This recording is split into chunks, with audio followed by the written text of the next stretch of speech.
সকালবেলা রান্নাঘরে ঢুকিয়ে যখন দেখি রান্নাঘরটা একদম সুন্দর পরিষ্কার পরিচ্ছন্ন তখন খুব বেশি ভালো লাগে। তবে এর জন্য তো রাত্রিবেলা একটু কষ্ট করতেই হয়।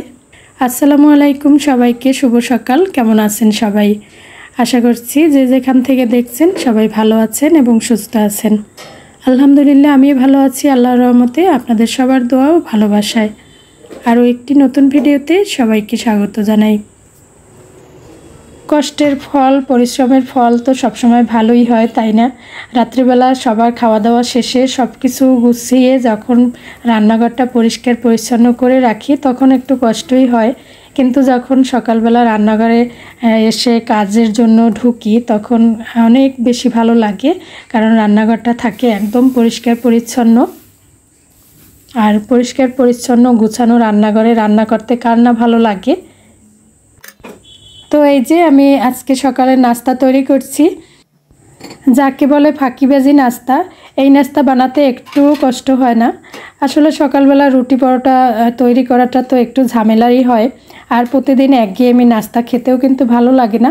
তবে আমার ছেলে হচ্ছে এক ধরনের নাস্তাই খেতে পছন্দ করে। ওকে যদি প্রতিদিনই পরোটা দেওয়া হয় ও প্রতিদিন পরোটা খেতেই পছন্দ করে, কিন্তু এই ধরনের নাস্তা সে একদম খেতে পছন্দ করে না। তারপরও আমার যেহেতু আজকে ইচ্ছে করছিল না রুটি পরোটা কিছু তৈরি করতে, তাই এইভাবে ফাঁকিবাজি নাস্তা তৈরি করে নিচ্ছি। আর মাঝে মাঝে একটু নিজের পছন্দের কাজ করতেও কিন্তু ভালো লাগে। সবসময় তো সবার পছন্দের খাবার তৈরি করাতে ব্যস্ত থাকি আমরা, কিন্তু নিজের দিকেও তো খেয়াল রাখতে হবে। নিজের যখন শরীর খারাপ থাকে, যখন ইচ্ছে করে না কাজ করতে, তখন একটু এইভাবে করে নিলে মন্দ হয় না। তো এই যে আমি ফাঁকিবাজি নাস্তাটা তৈরি করে নিয়েছি। আর কয়দিন ধরে তো অনেক বেশি গরম পড়ছে, আর এই গরমের মধ্যে রান্নাঘরে কাজ করাটা যে কতটা কষ্টের একমাত্র আমরাই জানি, আমরা মেয়েরা যারা রান্নাঘরে কাজ করি। সকাল থেকে শুরু করে রাত্রে ঘুমাতে যাওয়ার আগ পর্যন্তই তো রান্নাঘরে কাজ করতে হয়। তবে আমার যেটা হয় যে আমি একটুতেই ঘেমে যাই, এরপরে আবার কাপড়টা চেঞ্জ করে নিই। খুব বেশি ঘেমে যাই, এটা কেন হয় জানি না। অতিরিক্ত গরম যখন পড়ে তখন একটু বেশি বেশি করে পানি খেতে হয়, কিন্তু আমরা মেয়েরা যেটা করি যে সারাদিনের সংসারের কাজ নিয়ে এতটাই ব্যস্ত হয়ে পড়ি যে পানি খাওয়ার কিন্তু সময় পাই না। আমার তো এরকমই হয়, আমি সবাইকে বলি পানি খাও পানি খাও, কিন্তু নিজে খাওয়ার বেলায় খাওয়া হয় না।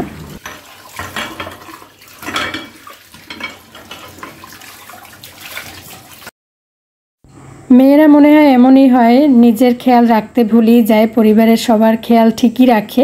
আমার মাকে দেখি আমরা যখন যাই সবাই থাকি, তখন সে কাজ নিয়ে এত ব্যস্ত থাকে, আমাদের কি খাওয়াবে কি রান্না করবে এই নিয়ে এত ব্যস্ত থাকে যে নিজের ওষুধ খাওয়ার কথা ভুলেই যায়। তো মায়ের কাছে যখন জানতে চাওয়া হয় যে ঔষধ খেয়েছি কিনা, তখন কিন্তু সে বলে যে না, আহারে ওষুধ খেতে তো ভুলেই গেছিলাম। তো এই হলো অবস্থা আমাদের মেয়েদের। তবে সব কিছুর পাশাপাশি নিজের খেয়াল তো অবশ্যই রাখতে হবে। নিজে অসুস্থ হয়ে পড়লে তো নিজের শরীরের কষ্টের ভাগ অন্য কেউকে দেওয়া যায় না, এটাই হলো সত্য কথা। সকালের নাস্তা খাওয়া হয়ে গেছে, চা খেয়ে নিয়েছি, এরপরে একটু কাজ করেছি, বিছানা গুছিয়েছি, তো সেগুলো আর শেয়ার করলাম না। এরপরে আবার চলে এসেছি রান্নাঘরে। এই তো একটু মালটা কেটে নিচ্ছি। আর এখন এই সবুজ মালটাগুলো পাওয়া যায় বাজারে, আর এগুলো কিন্তু অনেক মিষ্টি। আগে এই মালটাগুলো দেখতাম যে তেমন একটা মিষ্টি লাগতো না, কিন্তু এবারে তো দেখলাম যে অনেক মিষ্টি। এর আগেও কয়েকবার আনা হয়েছিল। তো এই মালটাগুলো খেতে ভালোই লাগে, এগুলো যদিও দেশীয় মালটা। আর এই গরমের মধ্যে একটু ভিটামিন সি যুক্ত খাবার খেতে পারলে তো বেশি ভালো হয়।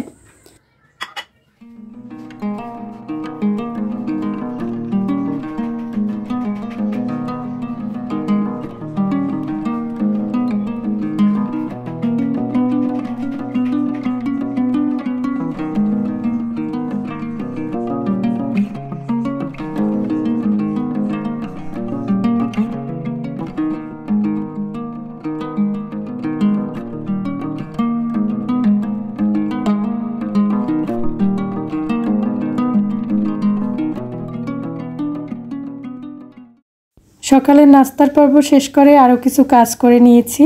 অফ ক্যামেরায়। এরপরে চলে এসেছি, এই তো এই গাছটা লাগাবো। আর এই গাছটা আমাকে প্রতিবেশী ভাবি গিফট করেছে। তো গাছটাকে লাগিয়ে এরপরে আমি দুপুরে রান্নাবান্না করব। তবে আজকে দুপুরে একদম সহজ রান্না করব। হাতে যখন সময় কম থাকে তখন আমি একদম সহজ রান্নাটাই করি, খিচুড়ি রান্না করব। আর আজকে অনেকটা বেলা হয়ে গেছে, সকালে একটু অসুস্থ ছিলাম, মাথা ব্যথা করছিল, তাই সকালের কাজগুলো করতেও একটু দেরি হয়ে গেছিল। আর শরীর অসুস্থ থাকলে যা হয় আর কি, কিছুই তো ভালো লাগে না। তো সহজ নাস্তা বানিয়ে দিয়েছি সকালে সবার জন্য, আর দুপুরেও আজকে সহজ রান্নাই করব। আর বারান্দায় গাছটা লাগিয়ে নিই।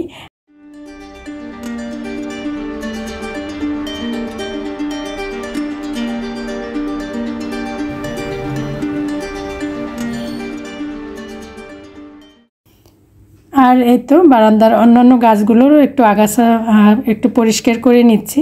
আর আগাছা পরিষ্কার না করলে গাছের গ্রোথ তো ভালো হয় না। আসলে গাছ লাগালে গাছের কিন্তু অনেক বেশি যত্ন নিতে হয়, না হয় সেই গাছ ভালো থাকে না। গতকালকে তো সন্ধ্যার পরে হঠাৎ করে অনেক ঝড় বৃষ্টি হয়েছে, তখন আমার গাছগুলোকে কিন্তু ঘরের মধ্যে নিয়ে গেছিলাম। অনেক বেশি বৃষ্টি বা বাতাস হলে গাছের তো ক্ষতি হয়ই, সেজন্য। তো তারপরে আবার যখন ঝড় থেমে গেছে বারান্দায় নিয়ে এসেছি। আর এখন কেমন যেন আবহাওয়া এমন হয়ে গেছে, যখন গরম হয় অনেক বেশি গরম লাগে, রোদ উঠলে তো এত বেশি রোদের তাপ হয় যে গরম লাগে প্রচণ্ড পরিমাণে। আবার বৃষ্টি হলে এত বেশি বৃষ্টি হয় যে বৃষ্টি থামতেই চায় না। দুপুরে খাবারের জন্য তো খিচুড়ি আর ডিম ভাজি করেছিলাম, তারপর পরে আমি এই কলমি শাক নিয়ে বসেছি। কলমি শাকগুলো আগের দিন আনা হয়েছিল, ভাবলাম যে তো এগুলো দিয়ে একটু পাকোড়া তৈরি করি, যেহেতু একটু ঠান্ডা ঠান্ডা ওয়েদার, বৃষ্টিও হয়েছিল। তো আমি শাকগুলোকে আলাদা করে বেছে নিয়েছি, এর মধ্যে কোনো ডাঁটা রাখিনি। এই তো ভালো করে বেছে ভালো করে ধুয়েও নিয়েছি। আর এখানে কিছু মসুর ডাল ভিজিয়ে রেখেছিলাম, মসুর ডালগুলোকে এখন একটু ব্লেন্ড করে নেব। আর এই কলমি শাকের পাকোড়াটা সবাই খুব পছন্দ করে, আরও কয়েকদিন তৈরি করেছিলাম, ভাবলাম যে আজকে একটু আপনাদের সাথে শেয়ার করি। তো এই যে এর মধ্যে কিন্তু আমি রসুন আর একটু কাঁচামরিচ ব্লেন্ড করে দিয়েছি। তো এখন দিয়ে দিলাম শুকনো মরিচের গুঁড়া, তারপরে হলুদের গুঁড়া, ধনিয়া জিরার গুঁড়া, আর আদা রসুন বাটাও দিয়েছিলাম একটু। আর এই তো স্বাদ মতো লবণ, আর এখানে পেঁয়াজ কুচি আর কাঁচামরিচ কুচি দিয়েছি। ডালের সাথে সব মশলা আমি ভালো করে মাখিয়ে নেব।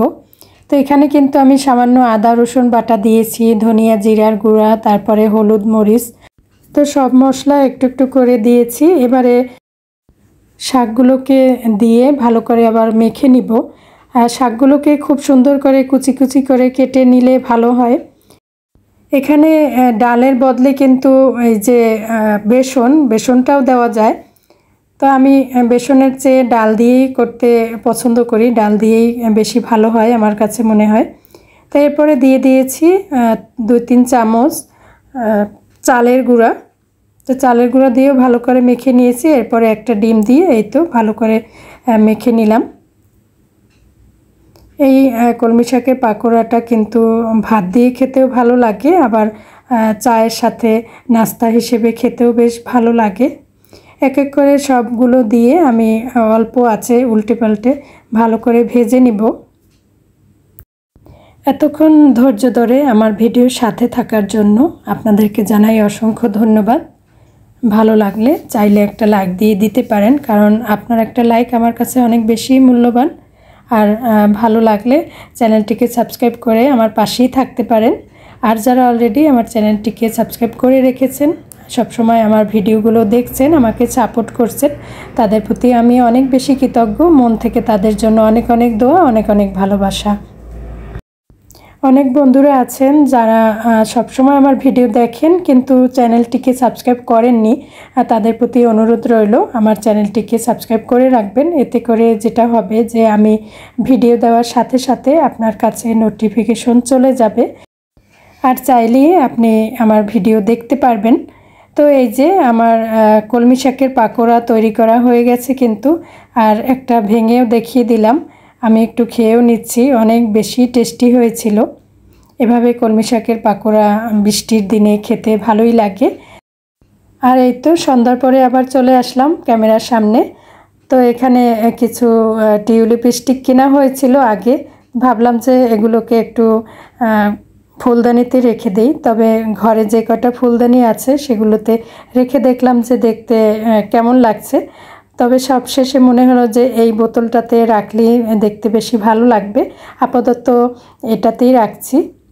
এই তো বোতলের মধ্যে আমি কিছু রঙিন পাথর দিয়ে দিলাম আর স্টিকগুলোকে আমি দিয়ে দিলাম। দেখা যাক এগুলো কোথায় রাখা যায়, আপাতত এভাবেই রাখলাম।